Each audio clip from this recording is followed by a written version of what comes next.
오늘 가정 시리즈 네 번째 시간 하도록 하겠습니다. 오늘은 성경의 명령, 아내의 복종이라는 이 주제로 말씀을 살펴보도록 하겠습니다. 어떻게 가정의 화평을 유지하는데 애쓰는 그런 한 주 되셨나요?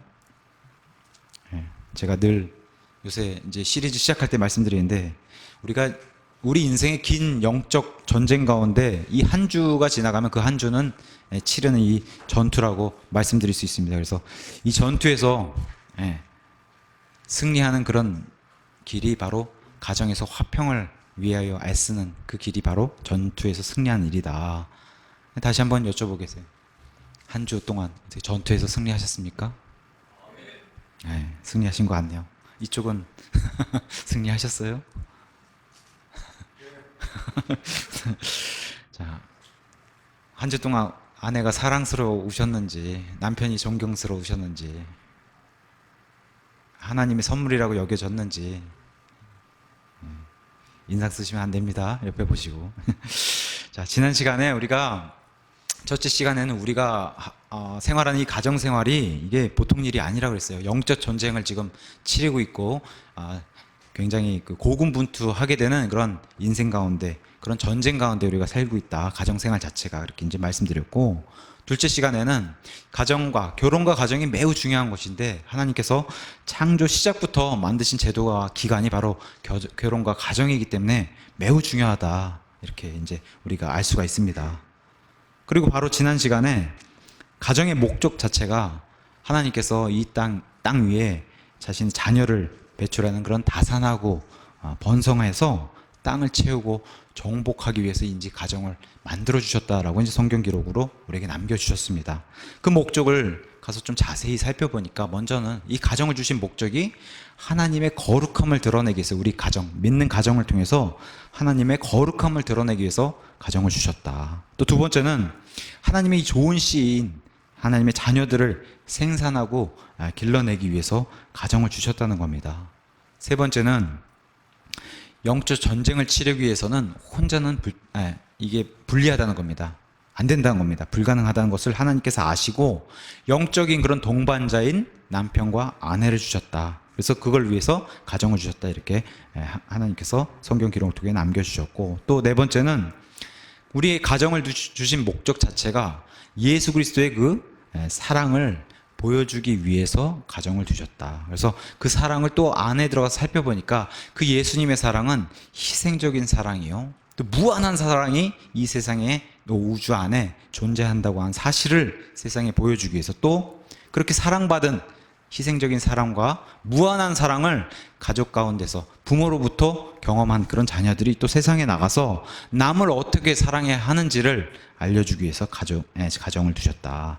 그러면서 마지막으로 가정의 목적 다섯 번째는 가족의 구성원을 보호하기 위해서 가정을 주셨다라고 이제 이렇게 성경이 말하고 있습니다. 지난 시간에 이런 내용들을 살펴보았습니다. 오늘은 가정의 기본 구성원, 아주 기본 구성원인 남편과 아내 중에서 아내의 복종에 관해서 말씀을 나눠보려고 합니다. 원래 이제 남편은 먼저 해야 되는데 성경이 오늘 에베소서 본문도 그렇고 골로새서도 그렇고 베드로 전서도 그렇고 아내가 먼저 성경 순서대로 나오기 때문에 남편보다는 아내를 먼저 하고 그다음에 다음 시간에 남편을 하도록 하겠습니다. 제가 참고하고 있는 이 결혼과 가정 시리즈의 책인 결혼과 가정을 쓰신 제임스 낙스 목사님도 참 힘든 주제다, 아내의 복종에 대해서 말을 하는 이런 주제 자체가, 또 정 목사님도 참 이런 설교는 힘든 주제다라고 이제 고백을 하셨어요, 설교 중에. 그래서 두렵고 떨리는 마음으로 이거를 전달할 수밖에 없다고 그렇게 고백하셨고, 저 역시도 이게 남편에 관한 얘기라면 저 역시 남편의 역할을 맡고 있기 때문에 자신 있게 이렇게 합시다라고 이제 말씀드릴 수 있겠는데, 이게 아내에 관한 거니까 저도 굉장히 조심스러워요. 또 우리 시대가 사실 이런 걸 이렇게 명명백백 밝히기가 상당히 힘든 그런 시대이기 때문에 좀 힘든 주제라는 걸 저도 고백을 드리고 두렵고 떨리는 마음으로 전달한다는 사실 이렇게 알려드립니다. 남편에 관한 것들, 그러니까 정 목사님 말씀으로는 매도 먼저 맞는 게 낫다고, 그래서 아내에 관한 내용들을 먼저 하고 다음 시간에 남편에 관한 내용들은 속된 말로 좀 뭐랄까요? 거칠게, 빡세게 그렇게 하도록 할 테니까 오늘은 자매님들이 좀 이렇게 마음을 열고 들어주시면 좋을 것 같습니다. 지금 우리가 쭉 이렇게 세상 삶을 살아오면서 느꼈던 여성 상위 시대, 이런 말 많이 듣는 그런 시대 아닙니까 지금. 근데 이제 이것을 넘어서서 이제는 여성 상위 시대, 이제 평등 시대가 아니라 이제는 그것을 뛰어넘은 상위 시대, 이런 시대에 살고 있습니다. 소위 말해 요새 뭐 페미니즘이라는 단어들이 너무 많이 나오니까 이것은 말세로 가는 그런 정확한 성경의 징조를 보여주는 그런 현상이고, 사실 제가 하는 이런 설교도 후에는 문제될 수 있는 이런 묘지가 많아요. 이런 발언 자체가 성경에 있는 말씀 그대로를 전달을 해도 이런 얘기 자체가 말하기 불편한 그런 우리가 시대에 살고 있기 때문에, 다만 우리 스스로 또는 세상 사람들에게 우리는 성경 있는 그대로 믿는다고 하는 성경 신자라고 우리는 그렇게 얘기를 하는데, 성경 신자로서 시편 33편 4절에서는 성경이 이렇게 우리에게 얘기를 합니다. 주의 말씀은 옳으며, 그분의 말씀은 옳으며 그분의 모든 일은 진리 안에서 이루어지는도다. 이러한 사실, 우리가 성경 신자로 이런 것에 기반을 두고 오늘 말씀을 드리면 좋을 것 같습니다. 또 하나, 잠언 3장 5절에서 7절 이렇게 말을 하고 있습니다. 내 마음을 다하여 주를 신뢰하고 내 자신의 명철을 의지하지 말지어다. 내 모든 길에서 그분을 인정하라. 그리하면 그분께서 내 행로들을 지도하시리라. 내 눈에 스스로 지혜롭게 되지 말지어다. 주를 두려워하며 악을 떠날지어다. 해서 내가 내 기준을 잡지 말고 하나님의 기준을 두고, 하나님께 기준을 두고 성경에 있는 그대로 오늘 좀 마음을 열고 받아들이면 좋을 것 같습니다. 제가 한번 오늘 본문 그냥 읽어볼게요. 아내들아, 너희 남편에게 복종하기를 주께 하듯 하라. 이는 남편이 아내의 머리됨이 그리스도께서 교회의 머리 되심과 같기 때문이라.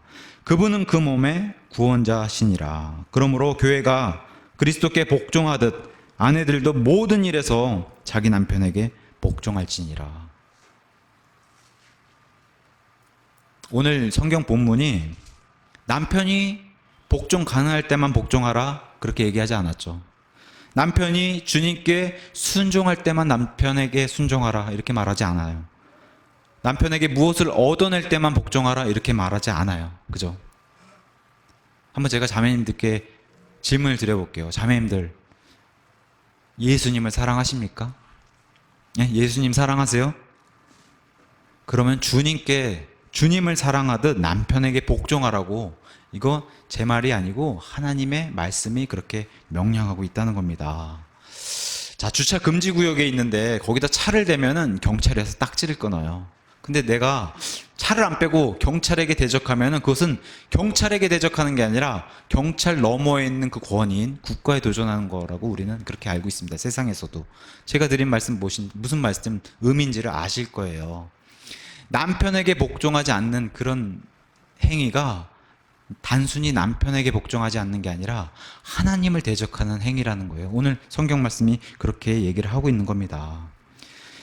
여기 에베소서의 기준 자체가 구원받은 남편과 아내, 그리스도인 가정을 기준으로 두고 말씀을 드리는 거예요. 성경의 기준 자체가 구원받은 반드시 남편과 아내를 기준으로 두고, 이게 정상적인 가정이라는, 거기서 출발하는 게 바로 하나님의 기준이다라고 얘기하고 있어요. 남편에게 아내가 복종해야 한다는 그 기준을 주시면서, 하지만 복종의 예외가 있을 수 있다. 제가 말씀드릴게요. 복종의 예외는 남편이 다른 여자와 간음을 해요. 이러면 복종하지 않아도 됩니다. 남편이 다른 여자와 간음하게 되면 복종하지 않아도 됩니다. 남편이 허구한 날 아내를 구타하는 폭력을 행사하거나 폭언을 행사하거나 이런 걸 일삼는 그런 남편이 있다. 이거는 복종하지 않아도 돼요. 또 하나, 세상에서 3대 중독이라고 얘기하는 마약에 중독돼 있거나 술에 중독돼 있거나 도박에 중독돼 있거나 이런 남편이 있으면 그런 남편에게는 복종하지 않아도 됩니다. 근데 이런 거 외에는 지금 하나님께서 믿는 그리스도인 아내라고 한다면 남편에게 복종해야 된다. 이게 굉장히 사실은 듣기 거북스러운 그런 단어일 수 있어요. 하지만 성경에 있는 그대로 하나님께서 지금 명령을 주고 계신 겁니다. 자, 복종이란 단어 굉장히 좀 거북스럽게 들리는 그런 단어일지 모르겠지만, 쉽게 풀이해 보면 스스로 자기를 낮추라는 거예요. 남편 앞에 스스로 자기를 낮춰서, 우리 더 쉬운 표현으로는 서비스, 그죠? 자신을 낮춰서 손님을 대하는 걸 서비스라고 그러잖아요. 그래서 자기를 낮춰서 남편을 섬겨라. 그게 바로 남편에게 복종하는. 근데 이것은 정확히 우리가 그 뜻을 이해해야 되는 게 결코 남편보다 열등하거나 해서 우열이 있다고 하는 그런 의미가 결코 아님을 다시 한번 알려드리면서 남편과 아내는 하나님 보시기에 평등해요. 동등합니다. 동등해요. 제가 한번 남편도 아내도 구원자가 필요해요. 동등한 겁니다. 남편도 아내도 하나님의 은혜로 구원을 받습니다. 동등한 거예요. 남편과 아내도 동일한 성령님을 소유한다. 이거 동등한 겁니다. 그러니까 우열이 존재한다는 사실이 아니다. 사실 이와 같이 남녀 평등은 성경대로 믿는 자유민주 국가에만 존재한다는 사실 그런 나라가 많지 않다는 거예요. 전 세계 따져보면 우리나라 같은 이 대한민국이 좋은 나라가 이런 남녀 평등을 주장할 수 있고 외칠 수 있는 나라 몇 안 된다는 거 세계에. 우리가 따져봤을 때 이슬람 국가에서 남녀 평등이 존재해요? 그렇지 않아요. 존재할 수 없어요. 힌두교 같은 국가에서도 굉장히 비천한 취급을 당하는 게 여전히 이 시대에도, 또 공산주의 국가 전혀 남녀 평등이 이루어질 수 없어요. 그러니까 성경대로 믿는 자유민주주의 국가에서만 이 남녀 평등을 주장할 수 있다는 거, 그거 참 의미심장합니다. 근데 지금은 이 자유민주주의 국가에서 여성이 남성 위로 올라가는 그런 시대에 우리가 살고 있기 때문에 이것은 하나님의 질서에 어긋나는 그런 것을 우리가 눈으로 겪는 그런 시대에 살고 있습니다. 성경대로 믿는 사람들에게 하나님이 베풀어 주신 은혜는, 마리아 같은 사람들 보세요. 유대인의 율법으로 따져봤을 때는 사실 여자와 남자가 같은 공간에서 기도드리는 거 있을 수 없는 일입니다. 근데 이 예수님의 육신적인 어머니 마리아를 비롯해서 많은 여인들이 마가의 다락방에 모여서 남자와 함께 하나님께 합심해서 한 마음으로 기도드렸다는 사실, 그게 바로 하나님 보시기에 남녀의 동등한 평등을 성경이 얘기해 주는 그런 것들. 루디아가 그죠? 안식일에 나와서 기도하는 그런 것들, 여성이 나와서 기도하는 그런 장면들을 하나님께서 베풀어 주시고, 사마리아 여인에게 가서 하나님이 참 자유를 주신다는 거, 그런 것들이 바로 남녀 동등하다는 것을 하나님이 알려주시는 겁니다. 동등하지만 하나님 편에서 반드시 순서, 질서가 존재한다는 사실. 그래서 다만 성경이 원하는 것은 둘 사이에, 남자와 여자 사이에 질서가 있어야 된다는 사실을 하나님께서 계속 알려주고 있는 겁니다. 낙스 목사님이 이렇게 책에 쓰셨어요. 자매님들이 지금 현재 남편을 존경하기가 굉장히 어렵고 쉬운 일이 아니란 거 안다. 그죠? 쉬운 일이 아니란 거 안다. 자신의 남편을 존경하기란. 이런 설교를 하게 되면 이렇게 마음속으로나 아니면 겉으로 드러나게 흐뭇해하는 그런 남편들이 있다면 더더욱 그런 남편은 존경하기 힘들다는 거 안다. 이렇게 얘기하셨어요. 그러면 안 된다는 거예요. 또 하나는 결혼 생활을 오래 한 부부일수록 더더욱 존경하기 힘들다는 거 안다. 보통 이와 같은 책임은 남편에 있다는 거예요. 아내가 이렇게 자신을 존경하지 못한 이런 행위가 나오는데 책임은 남편에게 있다. 오늘 본문 5장 22절 위에 15절 가서 보시면은 아내에게만 복종하라고 요구할 수가 없는 게, 하나님은 이렇게 말씀하셨어요. 15절에 그런즉 너희는 주의하여 어리석은 자가 아니라 지혜로운 자로서 조심스럽게 걸어라. 시간을 되찾으라. 날들이 악하니라. 이런 마지막 시대는 더하다는 겁니다. 그러면서 21절에 하나님을 두려워하는 가운데 서로 복종해야지, 한편에게만 일방적으로 복종을 요구하는 것은 하나님의 그런 섭리에 맞지 않는다. 다만 서로 복종한 상태에서 질서로 인해서 아내가 먼저 남편에게 복종해야 된다는 이런 순서로 나가지, 남편이 무조건 아내에게 복종하라는 이런 것은 하나님의 섭리에 맞지도 않고 있지도 않다라고 성경이 얘기해주고 있습니다. 그래서 남편도 아내를 섬기라는 거예요. 자기를 낮추고. 아내도 자신을 낮추고 남편을 섬겨야 된다. 이게 바로 하나님의 원하신 일이라는 거예요. 서로에게 복종하라. 근데 어쨌든 오늘은 주제가 아내가 남편에게 복종하는 그런 주제이기 때문에 자매님들이 좀 더 마음을 열고 들어주시면 좋을 것 같습니다. 복종해야 하는 이유, 첫 번째가 창조의 순서가 아담이 먼저 지어지고 그 다음에 이브가 지어졌다는 겁니다. 디모데전서 2장 13절의 말씀처럼 창조의 그 기원, 우리가 창세기에서 살펴봤듯이 여자는 남자의 갈비뼈로 창조된 그러한 존재다라고 성경이 우리에게 증명을 해주고 있고, 여자에게서 남자가 나온 게 아니라 남자에게서 여자가 나왔다는 사실, 이게 성경이 얘기하는 겁니다. 그래서 고린도전서 11장 8절에서도 사도 바울 동일하게 남자에게서 여자가 나왔다, 이것을 꼭 기억해야 된다라고 이제 알려주고 있습니다. 창조의 목적, 남자는 하나님을 위해서 창조됐다라고 성경이 얘기하고 있어요. 남자는 하나님을 위해서 창조됐다. 그러면 여자는, 제가 지난 시간에 말씀드렸다시피 여자는 남자를 위해서 창조되고 하나님을 위해서 창조됐다라고 말씀드렸어요. 두 가지가 있다라고. 남자는 하나님을 위해서 창조되고 여자는 남자를 위해서 창조되고 하나님을 위해서 창조됐다. 그래서 이런 창조의 목적을 가지고 태어났다고 한 점. 자, 권위의 문제가 있다는 겁니다. 그것은 뭐냐? 여자가 자기가 창조되고 나서 자신의 이름이 내 이름이 이겁니다, 이러지 않았다는 거예요. 우리 아기가 태어난 자기 이름 자기가 짓지 않잖아요. 부모가 지어주듯이 여자의 이름을 아담이 지어줬어요.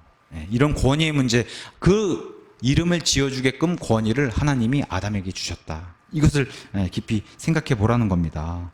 하나님께서 너희 두 사람밖에 없지만 그 두 사람 가운데서도 남자에게 대표 자리를 주셨다는 거예요. 이게 하나님의 질서의 순서, 그 순서를 꼭 기억하면 좋을 것 같습니다. 그래서 이브가 같이 있는 자리나 이브에게 선악과를 먹지 말라라고 명령 주신 게 아니라 명백하게 하나님께서 아담에게 대표로 선악과를 따먹지 말라는 명령을 남자에게 주셨어요. 남자에게.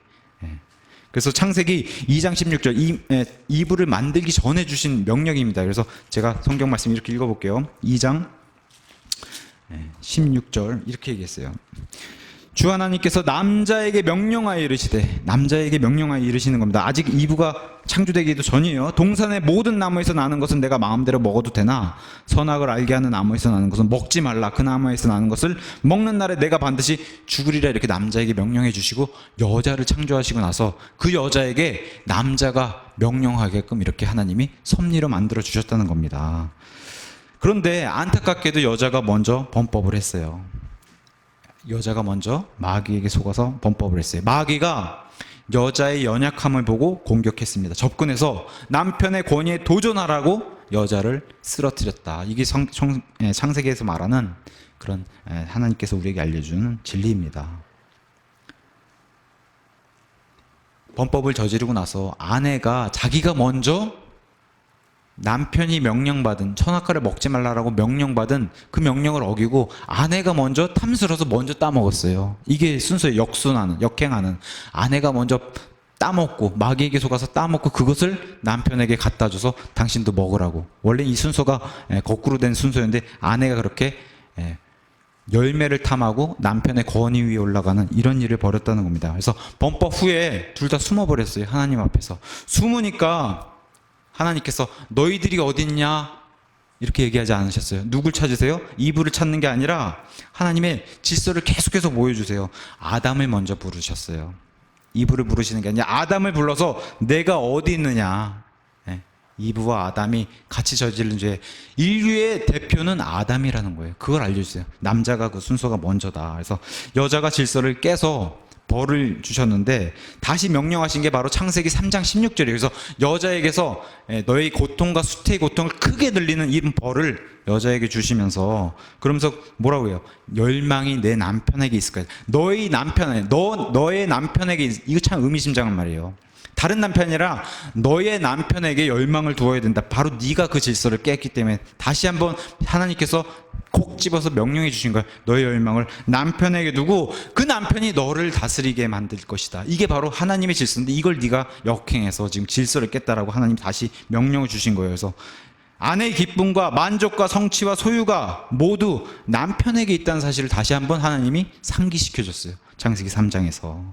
근데 여자가 지금 범법을 저질러서 질서를 깬 사실이 뭐예요? 다른 남자에게 귀를 기울였다는 거예요. 그 남자에 순종했다는, 그게 뭐예요? 마귀. 자신의 남편을 두고 다른 남자인 마귀에게 그 마귀를 따라간 죄. 또 마귀가 너의 열망이 남편이 아니라 저 선악과에 있다고 하는 그것에 속아서 선악과의 열망을 둔 죄. 그래서 이것을 바로 하나님이 다시 질서로 명령으로 다시 바로잡는 게 바로 창세기 3장에 나온 얘기입니다. 그래서 하나님의 명령이기에 여자는 남자에게 권위를 행사해서 안 된다라고 디모데전서 2장 제가 읽어드리겠습니다. 디모데전서 2장 이렇게 얘기했어요. 2장 11절 여자는 전적으로 복종하며 조용히 배울지니라. 오직 나는 여자가 가르치거나 남자에게 권위를 행사하는 것을 허락하지 아니하노니 다만 조용할지니라. 이러한 이유가 아담이 먼저 지어지고 그 뒤에 이브가 지어졌으며, 아담이 먼저 속은 게 아니라 아담이 속지 아니하고 여자가 속아서 범법 가운데 있었기 때문이라. 하지만 그럼에도 불구하고 여자가, 그들이 맑은 정신으로 믿은 거, 이브는 맑은 정신이 안 됐었다는 거예요. 성경에 하나님이 증언해 주신 바, 맑은 정신이 아니라 흐린 정신으로 마귀에게 속았는데, 맑은 정신으로 믿음과 사랑과 거룩한 가운데 거하면 그녀가 이제 마귀의 유혹 가운데서 구원을 받으리라, 구출받으리라, 이렇게 성경이 우리에게 증언해 주고 있습니다. 그래서 고린도전서 14장 34절에 유명한 구절, 여자는 교회에서 잠잠하라. 근데 이것을 악용하는 사람들 있죠. 교회에서 그렇다고 여자가 말도 꺼내지 못하게 하는 그러한 악법이 아니라, 교회에서 남자들이 가르치는 말씀을 선포하는 이런 일에는 여자들에게 허락되지 않았다라고 하는 사실. 그래서 우리 교회는 말씀을 선포하거나 기도에 여자들이, 자매님들이 성경 말씀 그대로 그렇게 하지 않는 그런 것을 우리는 행하고 있습니다. 다만 얼마든지 의견을 제시하고 얼마든지 간증하고 이럴 수 있어요. 하지만 고린도전서 14장 말씀대로 거기서는 하나님 말씀을 선포하는 스픽이라는 단어를 썼어요. say나 토크, 텔 이런 단어 쓰지 않고, 그 말씀 뭐예요? 말씀을 선포하는 그런 일에는 남자에게 허락된 것이지. 그래서 우리는 한 여자의 남편만 집사가 된다라고 믿는 거고, 성경 그대로 한 여자의 남편만 감독 겸 감독이나 목회자가 될 수 있다는 사실, 그것을 성경 그대로 따르는 그런 교회를 우리는 하고 있는 겁니다. 그래서 우리 교회는 철저하게 여자 목회자를 인정하지 않아요. 그건 하나님께 허락하지 않은 일이라는 사실, 그것은 하나님의 질서를 역행한다는 사실을 우리가 그렇게 고백드릴 수 있습니다. 계속해서 아내에게 주는 성경 말씀 한번 읽어볼게요. 골로새서 3장에 가서 보면 동일한 말씀 이렇게 성경이 얘기하고 있습니다. 골로새서 3장 18절, 여기도 아내들아 먼저 이렇게 시작하면서 너희 남편에게 복종하라, 동일하게 이렇게 나가면서 그것이 주 안에서 합당하니라. 영어로는 fit란 단어 썼어요. fit 알죠? 몸에 딱 붙는, 요새 피트니스 그런 단어 많이 쓰잖아요. fitting, 그죠? 그래서 딱 맞는, 그게 주님께 합당한 일이다. 아내가 남편에게 복종하는 일이. 우리 애기들이 가져놓은 동그라미 이렇게 파여 있는 홈에다가 삼각형 이런 거 집어넣으면 안 맞잖아요. 그게 피트가 안 되는 거라는 거예요. 합당하지 못하는 거예요. 남편에게는 아내가 동그라미 홈이 파져 있는데 동그라미 모형을 넣는 게, 그게 바로 주님 안에서 합당한 그런 행위다라고 얘기하는 겁니다. 우리가 살면서 복종하기 싫을 때가, 따르기 싫을 때가 있는 것도 사실입니다. 그리고 현실이. 근데 성경 말씀 있는 그대로 우리가 믿는다면, 남편을 따르지 않고 복종하지 않는다면은 단순히 남편이 아니라 그 대상 너머에 있는 하나님을 대적한다는 사실 다시 한번 우리가 상기하고, 분명히 이브의 창조의 목적은 아담에게 조력자, 근데 앞에 붙는 단어가 있어요. 합당한 조력자다. 헬프하라는 거예요. 헬프, 도와주는 그런 조력자로 창조되었다는 사실을 한번 우리가 깊이 생각해보고, 남자를 보완해주는 그런 역할로 창조됐다는 거예요. 여자의 창조 목적이. 그래서 남자 같은 여자가 되려고 하거나 아니면 남자처럼 행동하거나 그런 남자 역할과 권한을 빼앗는 것은 하나님 편에서 허락지 않은 짓이다, 허락지 않은 행동이다라고 우리가 그렇게 말씀드릴 수 있습니다. 그래서 하나님이 권위를 지정해 주신 것에 그렇게 우리가 순종해야 된다. 고린도전서 11장 3절에 가서 보시면 남자의 머리는 그리스도요, 여자의 머리는 남자요, 그리스도의 머리는 하나님이다 하고 하는 이 질서를 성경 자체가 사도 바울이 얘기해 주고 있는데, 우리 하나님은 질서의 하나님이세요. 그래서 다시 한번 말씀드리기, 남녀 관계에 우열이나 이런 열등 관계가 아니라 질서가 있으니 이런 질서가 존재한다는 사실을 성경이 계속 알려주는 겁니다. 우리 예수님이 아버지 하나님보다 열등해가지고 아버지 하나님을 순종하는 게 아니다. 빌립보서 2장에 나온 것처럼 스스로 무명한 자가 돼서 이 땅에 낮아지고 겸손해져서 이 땅의 십자가 위에 자신을 내어주는 그러한 겸손은 아버지께, 그러니까 구원 사역에 있어서 아버지를 스스로 섬기는 이런 질서를 하나님 먼저 보여주셔서 동등한 분이신데, 그죠? 아버지 하나님, 아들 하나님, 성령 하나님이 동등한 분이신데, 그래서 삼위일체 아닙니까? 삼위일체임에도 스스로 자신을 낮추고 아버지께 순종하는 이 권위를 먼저 보여주시면서 하나님께서는 질서가 있다, 이런 질서를 남편과 아내에게도 요구하신다는 겁니다. 그래서 하나님이 인정하시는 것은, 가정에서 남편은 영적인 지휘관이고 축구 팀을 이끌어 나가는 그런 감독관처럼 하나님이 가정의 남편에게 위에 그러한 권위를 주셨다고 하는 사실을 우리가 기억하면 좋을 것 같습니다. 우리가 지금 마귀를 상대로 해서 영적 전투와 전쟁을 벌이고 있는 그런 존재들인데, 남편에게 복종해야 마귀를 이길 수 있는 이런 하나님의 섭리를 우리가 가질 수 있다는 겁니다. 이런 힘을 가질 수 있다. 요즘 뭐 그런 얘기들, 여자가 남자보다 더 똑똑하고 돈도 잘 벌고 이런 시대 아닙니까? 이럴 때 어떡합니까? 이런 거 하지 말라는 얘기가 아니라 잘할 수 있음에도 지혜롭게 남편을 세워주라, 이런 얘기입니다.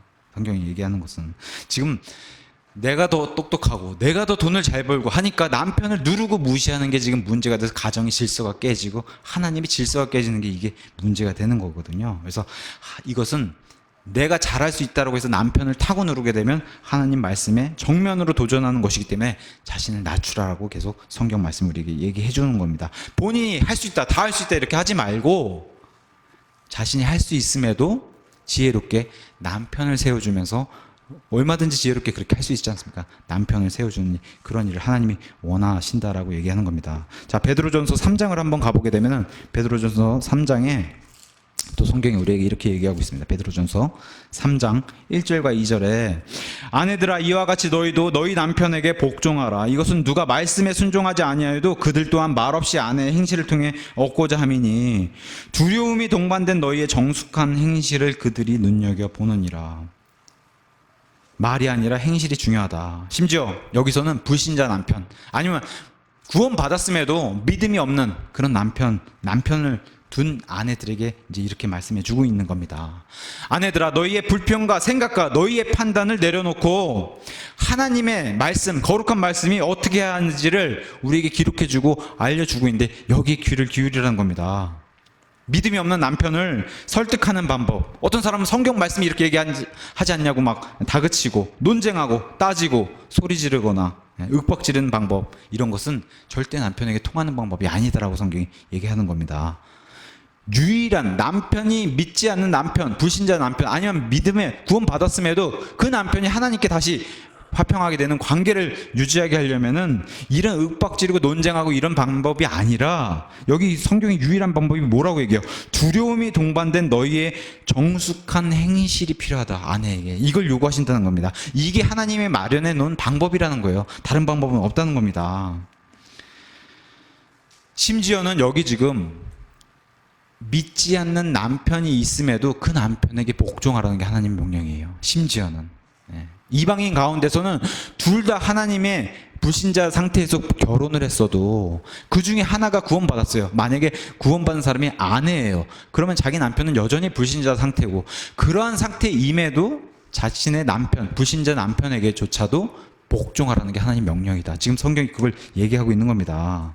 그래서 남편이 불신자라고 해도 대화와 교제를 해야 되고, 그 남편과 불평이나 논쟁, 그 남편과 말싸움하는 거, 이런 것들, 또 남편 뒤에서 욕하거나 비판하는 이런 일들 너무 많이 보지 않습니까? 우리 TV를 통해서도 남편 욕하는 거, 뭐 흔히 말해 뒷담화, 이런 거 너무 많이 한다는 겁니다. 이런 것들 절대 본인이나 남편이나 가정에 도움이 안 된다는 겁니다. 절대로 도움이 안 된다는 겁니다. 오히려 이러한 행위들이 남편을 화나게 만드는 일이라고 이제 성경이 얘기하는 겁니다. 그래서 잠언 21장 9절, 25장 24절 솔로몬이 이렇게 얘기했어요. 다투는 여자와, 이런 일을 많이 겪어본 솔로몬이 이렇게 기록해 놓았습니다. 다투는 여자와 함께 넓은 집에서 사는 것보다 지붕 모퉁이에서 혼자 사는 게 훨씬 더 낫다라고, 이런 말씀을 기록해 놓았습니다. 그러니까 여자와, 자신의 아내와 다투는 이런 일은 좋지 않은 일이라고 이제 성경이 얘기하고 있는 겁니다. 그러면서 뭘 요구하세요? 3절에 너희의 단장은 머리를 닦고 금으로 치장하며 옷을 차려입는 그런 외적 단장으로 하지 말고 오직 마음에 감추어진 사람으로 하되 썩지 아니하는 것, 즉 온유하고 조용한 영의 장식으로 하라. 이게 하나님이 원하시는 거예요. 온유하고 조용한 영, 이것은 하나님 눈앞에서 지극히 그레이트한 그런 값진 것이다. 이 영 자체가 이런 것을 소유하고서 남편을 복종해라. 심지어 그 남편이 믿지 않는 자라 할지라도 그 남편에게 복종해라. 이렇게 성경은 명령을 해주고 있는 겁니다. 외적인 단장 중요해요. 자기 남편에게 이쁨 받으려고 자기 아내가 남편을 위해서 이쁘게 단장하는 거 중요해요. 근데 성경은 무엇을 더 중요하게 여기냐? 외적 단장도 중요하지만 내적 단장을 더 충실하게, 더 충만하게 단장하라고 하나님 명령을 주는 겁니다. 우리 그 매너가 있는, 기본적으로 매너가 있는 사람이라면은 타인을 만났을 때 그 타인에게 친절하게 굽니다. 믿는 사람이면 더더욱 그럴 거고. 자, 그래서 낙선 목사님이 이렇게 얘기했어요. 다른 사람에게 친절할 수 있으면은 자기 남편에게도 할 수 있다. 너무 당연한 얘기인데, 다른 사람에게 마트에 가서 누가 어깨를 부딪혔어도 죄송합니다라고 친절하게 얘기할 수 있으면은 자기 남편에게도 그와 같이 할 수 있다는 겁니다. 본인이 원하면 충분히 할 수 있다. 근데 하지 않는 이유가 뭐예요? 할 수 없어서가 아니라 원하지 않기 때문에 그렇다라고 이제 이 목사님이 얘기해 놨어요. 여기 성경이 말하는 거룩한 여자, 하나님이 원하는 그런 아내는 정숙하고 온유하며 조용한 영을 가진 그런 여자가 되어야 된다고 성경이 얘기하고 있는데, 그 좋은 예로 사라를 들었어요. 하나님이 내가 좋은 예로 사라를 들어주겠다. 아브라함의 아내인 사라를 들어주겠다. 아브라함이 얼마나 나쁜 남편이었냐. 그럼에도 사라가 그 남편을 주인님이라고 불렀다고 한다는 사실. 아브라함이 얼마나 나쁜 남편이에요. 자기 아내가 너무 이쁘니까, 그죠? 이집트 파라오 왕의 잠자리까지 그냥 내어줄 정도로 그렇게 자신의 아내를 보호하지 못하고, 남편이면 아내를 보호해야 할 의무가 있는데, 그렇잖아요. 잠자리까지 내 누이라고 하고 내 목숨을 지키기 위해서 그냥 내어주는데 아내가 그 말에 복종을 했어요. 또 아비멜렉 왕을 또 만났는데, 구원받은 이후에도 똑같았어요. 구원받은 이후에 아비멜렉 왕이 사라를 보고 너무 이쁘니까 자기 누이라고 하니까 그 아비멜렉 왕에게 목숨을 구하기 위해서 또 자기의 아내를 그 남편, 그 왕의 침실에 내어줬어요. 그죠? 이러한 나쁜 남편이었는데도 불구하고 사라가 그 남편에게 복종했다는 겁니다. 자신을 팔아버렸잖아요. 파는 이 남편을 주라고 부른 그런 아내가 바로 사라였다는 거예요. 남편이 보호하지 않았으니까 누가 보호해 주세요? 하나님의 마음을 읽으면 하나님이 보호해 주셨어요. 남편이 보호하지 않았으니까. 그래서 남편이 아비멜렉에게 뭐라고 얘기해요? 그 여자에게 손을 대는 날엔 너는 죽을 것이다. 왜? 그 여자 사라는 남편인 아브라함이 있기 때문에.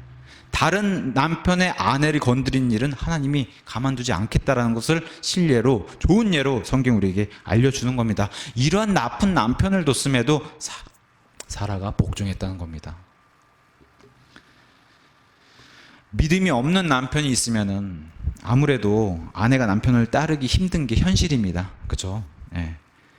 근데 이런 것들 우리가 아내 입장에서 심각하게 생각해야 될 부분이 뭐냐면은, 자녀들이 불순종한다는 거예요. 아내가 자신 남편이 불신자라고 해서 따르지 않게 되고 복종하지 않게 되면은 자녀들 또한 불순종의 자녀들을 낳게 된다.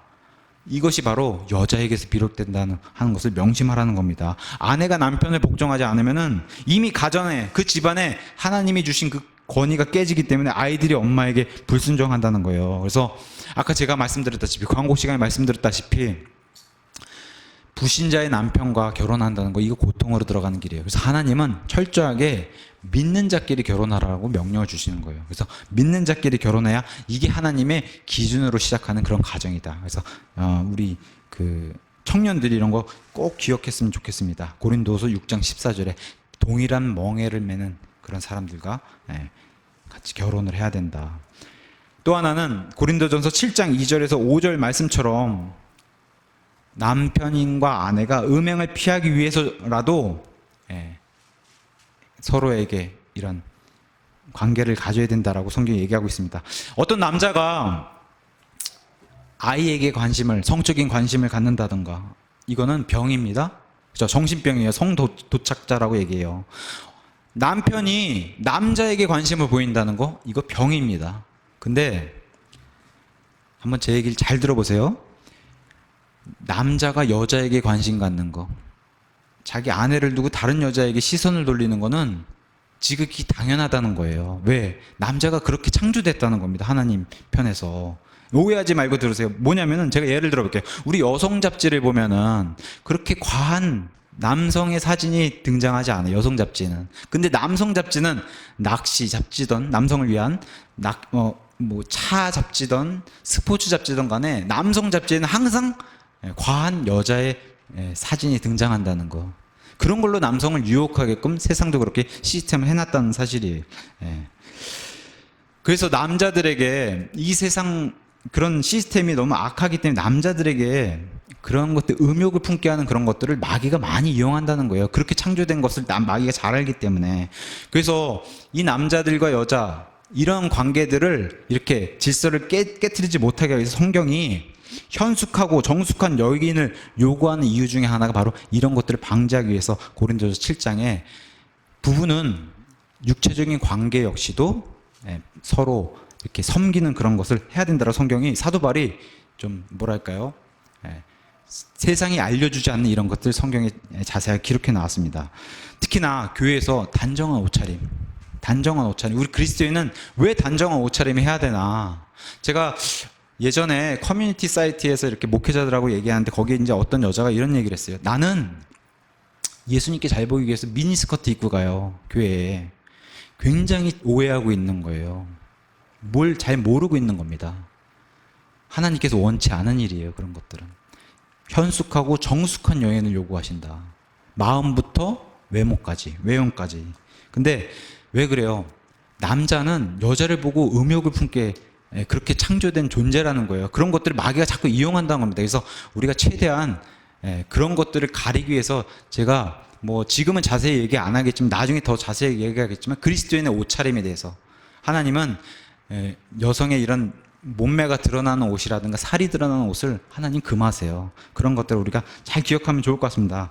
여성의 문제가 내가 이렇게 입어서가 아니라 남자가 그렇게 창조됐다는 사실을 우리가 좀 기억하면 좋을 것 같습니다. 그래서 정상적인 가정에서는 육체적인 부분도 있음을 이해해야 하고, 남편이 또는 아내가, 요새 그런 일이 많잖아요. 자기 남편과 아내를 두고서 밖에서 100% 해결한다. 이거 굉장히 큰 문제가, 근데 지금 세상에서는 이런 일이 벌어지고 있고, 이런 것들을 조심해야 된다는 겁니다. 그것은 남편과 아내에게 다 책임이 있다는 겁니다. 그래서 남편은 아내에게만 충실해야 되고 아내는 남편이 만족을 얻을 수 있도록 노력해야 할 책임이 있다는 겁니다. 그것을 고린도전서 7장이 사도 바울을 통해 자세하게 얘기를 해놨어요. 그 의무가 서로에게 있다. 그래야지만 남편이 내가 당신 때문에 간음할 수밖에 없었어, 이런 변명을 할 수 없게끔 여자에게 현숙하고 정숙한 그런 조용한 영의 장식을 가진 여인의 상을 하나님이 요구하신다. 또 아내는 그런 남편이 변명할 수 있는 여지를 주지 말아야 된다 하면서, 그게 바로 아내가 남편을 섬기는 데서 있어서 충실히 책임을 다해야 된다는 것을 성경이 요구하고 있습니다. 종합해 보면은 불행한 사실은 대부분의 이 밖에 믿지 않는 많은 세상 여자들이 우리를 봤을 때 기쁜 마음으로 남편에게 복종하는 그런 그리스도인 자매들을 거의 본 적이 없다는 사실이, 이게 참 슬픈 일이에요. 사실 우리를 보면 여인이 남편을 저렇게 섬겨야 되는구나, 우리가 기준을 제시해야 되는데 사실 그렇지 못한 게 현실입니다. 하나님께서 바로 교회에 원하시는 게 바로 이런 점인데, 교회가 세상의 시청각 교육이 되길 원하시는데 우리가 그걸 못하고 있다는 거예요. 하나님 말씀대로 남편이 머리가 되고 남자가 가정을 이끌어가는 모습을 보여주고 아내가 남편에게 복종하는 그런 모습을 세상에 보여주고, 그것을 통해서 가정이 기쁨과 평화가 넘치는 모습을 세상에 보여줘야 함에도 그것을 못 보여주고 있다는 겁니다, 교회가. 시청각 교육, 세상에 보여줘야 되는 게 이러한 하나님의 가정의 모습, 또 우리가 오늘 주의 만찬을 했어요. 이런 만찬을 통해서 예수님이 우리 죄인들을 위해서 내어주신 살과 피가 무슨 의미를 가지는지 사실 이게 세상에 보여주는 시청각 교육이거든요. 이런 것들을 제대로 보여줘야 되는데 그런 것을 그렇지 못하고 있고, 또 침례, 예수님이 죽음과 부활을 느끼게 해준 이 아예 눈으로 보여주는 시청각 교육이 바로 침례인데, 이런 것들을 세상에 보여줘야 되는데 사실 우리가 그렇지 못하고 있다라는 것을, 그러니까 드러내 보여주는 이런 시청각 교육이 중요함에도 우리가 그렇게 못 살고 있고 우리가 그런 행실을 못 보여주고 있다는 겁니다. 낙스 목사님이 이런 주제로 막 설교를 하니까 어떤 여인이 와서 이렇게 얘기를 했다는 거예요. 나는 당신과 같은 그런 사람의 아내가 될 수 없다, 이렇게 얘기를 했다고, 이런 설교를 하니까 그때 낙수 목사님이 이렇게 얘기했다고 얘기해요. 그렇다면 하나님께서 우리 두 사람 모두를 참 선하게 대해 주셨습니다. 부부로 연을 맺지 않게 해주셨으니까 이런 농담 섞인 이런 말씀도 해주셨는데, 디모데전서 5장에서는 계속해서 이렇게 얘기해요, 성경이. 디모데전서 5장 9절에서 60세 이하의 과부는 수에 넣지 말라. 과부는 한 남자의 아내였던 자로서 참 과부를 얘기하는, 그리스도인 과부는 이래야 된다는 겁니다. 선한 행위로 인하여 좋은 평판이 있어 혹은 자녀들을 양육하며 혹은 나그네들을 묻게 하며 혹은 성도들의 발을 씻어주며 혹은 고난받는 자들을 구제하며 혹은 모든 선한 일을 부지런히 따른 자라야 한다는 거예요. 참 과부는 이래야 된다는 겁니다. 근데 젊은 과부들은 게으르고 배교하고 배도하는 젊은 과부들이 있다는 거예요. 이런 젊은 과부들은 세상과 이런 정욕을 따라서 하나님을 버리고 믿음에서 배도하는 이런 젊은 과부들을 주의하라고 디모데에게 이제 사도 바울이 얘기한 겁니다. 이와 반대로 아까 얘기했던 하나님이 원하시는 현숙한 여인, 잠언 31장 통째를 들어서 하나님 말씀하신 현숙한 여인은 사람들에게 칭찬받고 자기 남편에게 기쁨이 되는 그런 현숙한 여인상을 성경이 원한다는 겁니다. 그 옆에 디도서 가서도 동일하게 디도서에서도 이렇게 디도서 2장이 이렇게 얘기하고 있습니다. 2장 2절 3절 연로한 여자들도 그와 같이 하여 거룩함에 합당한 처신하도록 하며 거짓으로 비난하지 말고 자기를 많은 술에 내주지 말며 선한 것들을 가르치는 자가 되게 하라. 이것은 그들이 젊은 여자들을 가르쳐서 맑은 정신을 가지며 자기 남편을 사랑하고 자기 자녀들을 사랑하게 하며 신중하며 정숙하고 가정을 보살피며 선하고 자기 남편에게 순종하는 자가 되게 하려 함이라. 나이가 많은 자매들이, 젊은 자매들이 이런 걸 사실 가르쳐줘야 된다는 거예요. 모범적인 연로한 그런 그리스도인 여인들에 대한 상을 하나님이 이렇게 명령으로, 성경 그대로 그냥 제가 읽어드리는 겁니다. 성경은 젊은 자매들이 남편에게 순종하도록, 딸에게 정숙함이 무엇인지 가르치는 것이 설교자의 일이 아니라 원래는 가정의 일이라는 거예요. 원래는 엄마가 딸에게, 할머니가 엄마에게 가르쳐야 되는 거라는 거예요. 원래는 설교자 일보다 그게 먼저인데 그게 깨져 있으니 참 힘든 그런 세상에 살고 있는 겁니다. 또는 할머니와 엄마가 없으면은 교회에 연로한 나이 들은 자매들이, 교회에 있는 젊은 자매들이 이런 걸 알려줘야 되는 그런 몫을 가지고 있다는 겁니다. 성경이 그걸 얘기하고 있어요. 근데 중요한 건 뭐예요? 입술로만 얘기하라고 그런 게 아니라 삶을 통해서 보여주라는 거예요. 삶을 통해서. 낙성 목사님 이렇게 또 얘기했어요. 남편에게 비난과 거친 말들이 그들에게 어떤 도움이 되는지, 유익을 주는지 한번 생각해 보라는 거예요. 대부분의 아내들이 자기 남편에게 향하는 거칠 말들, 비난, 이런 것들이 남편과 본인에게 어떤 도움이 되는지, 그걸 무슨 유익을 낳았는지 한번 생각해 보라는 겁니다. 남편의 불만은 하나님께 아뢰야지, 그걸 남편에게 대놓고 다시 쏘면은 해결이 안 된다는 게, 문제 해결해 주실 분은 하나님이시다. 그래서 하나님께 기대라는 이런 내용과 함께 남편을 비난하거나 거친 말을 하는 것은 본인에게도 남편에게도 아무 도움이 안 된다는 거예요. 이런 말 많이 해요. 다른 사람에게 가서 오히려 남편 욕하는 일 너무 태반입니다, 요새. 그죠? 심지어 자기 친한 친구 만나면 남편의 흉을 본다는 이런 일들, 이런 게 너무 많다는 거예요. 믿는 사람들도. 이러면 남편과 본인에게 아무 도움이 안 된다. 그걸 이 목사님은 경고를 줬습니다. 정리하자면은 자매님들에게 하나님께서 이런 명령을 하나님이 주셨어요. 남편에게 복종하라. 남편에게 복종하라. 요새 자기 마음대로 살면서 저는 믿는 그리스도인입니다, 이렇게 얘기한 사람들이, 이런 여자들이 있다는 겁니다. 낙성 목사님은 정확하게 이렇게 얘기했어요. 이것은 신성모독이다. 자유를 가지고 마음껏 사는 것에 대해서 뭐라고 하는 게 아니라 삶이 말씀과 일치하지 않으면서도 주님을 따르는 사람이라고 말하기 때문에 이건 신성모독이다. 아내를 700명 두고 첩을 300명 둔 솔로몬이 자신의 아내가 1000명입니다. 이 1000명을 둔 솔로몬이 이런 말을 했습니다. 다시 한번 제가 말씀드릴게요. 다투는 여자와 함께 넓은 집에서 사는 것보다 지붕 모퉁이에서 사는 게 낫다. 이런 의미를 참 깊게 한번 생각해 보면 좋을 것 같습니다. 남편과 다투어서 얻는 것이 과연 무엇인가? 이것은, 다투는 일은 하나님 말씀과 상치되는 일이다. 또 잠언 21장 19절에서 또 이렇게 얘기합니다. 다투며 성내는 여자와 함께 사는 것보다 광야에서 사는 게 나으니라. 광야에 뭐가 있습니까? 독뱀이 있고 전갈이 있고 물이 없고, 이런 곳이 집안에서 다투는 여자가 사는 것보다 훨씬 낫다는 겁니다. 이거 한번 깊이 생각해 보면 좋을 것 같아요. 남편에게 거친 말을 뱉거나 이런 행위들을 하는 것에 대해서. 남편과 다투는 것은 온유하고 조용한 영, 이 하나님의 영과는 아무 상관이 없다는 겁니다. 아무런 관련이 없다는 겁니다. 고린도전서 7장 13절에는 이렇게 얘기합니다. 또한 여자에게 믿지 않는 남편이 있는데 그가 그녀와 함께 살기를 기뻐하거든 그를 버리지 말라. 불신자 남편이 있다면은, 근데 그 남편이, 이 믿는 아내가 남편을 섬기는 그 자세가, 또 섬기는 그런 일이 남편이 흡족하게 생각하고 기쁘게 여기면은 그 남편을 버리지 말라. 왜? 하나님께서 심지어는 불신자 남편에게도 복종하라는 명령을 주신다. 그게 바로 그리스도인의 책무로 주시는 것이다. 이렇게 성경이 얘기하고 있습니다. 그가 믿든지 아니하든지, 아내로 인해 즐거워하고 기뻐한다고 하면은 그를 버리지 말아라. 내가 할 수 없다라고 그렇게 느껴지는 거, 성령님은 하실 수 있다. 성령님 하실 수 있다. 그래서 본인이 원하기만 하면 성령님께서 남편에게 순종하는 아내가 되도록 도와주신다, 반드시. 감사하게도 우리에게는 아직도 이런 시간을 허락해 주셨다는 겁니다. 우리에게는 이러한 어긋나거나 잘못된 것들을 바로잡을 시간을 우리에게 주신다는 점, 오늘 자매님들이 한번 깊이 생각해 보시고, 결론은 가정생활 자체가 이게 보통 일이 아니다라는 거 계속 말씀드리면서, 이거는 믿음 문제라는 겁니다. 남편에게 복종하는 것 자체가 믿음 문제라는 거예요. 나는 왜 이 남자와 결혼했을까? 예전에 그래도 결혼 생활 좋았을 때가 있었는데 과연 그러한 때로 회복할 수 있을까? 할 수 없을 것 같다. 불가능하다. 이렇게 얘기하는 그런 자매님들에게, 이런 복종의 문제를 고민하는 이런 아내들에게 주고 싶은 말씀이 바로 마태복음 5장에 예수님이 말씀하신 원수를 사랑하라는 거예요. 원수를 사랑하라.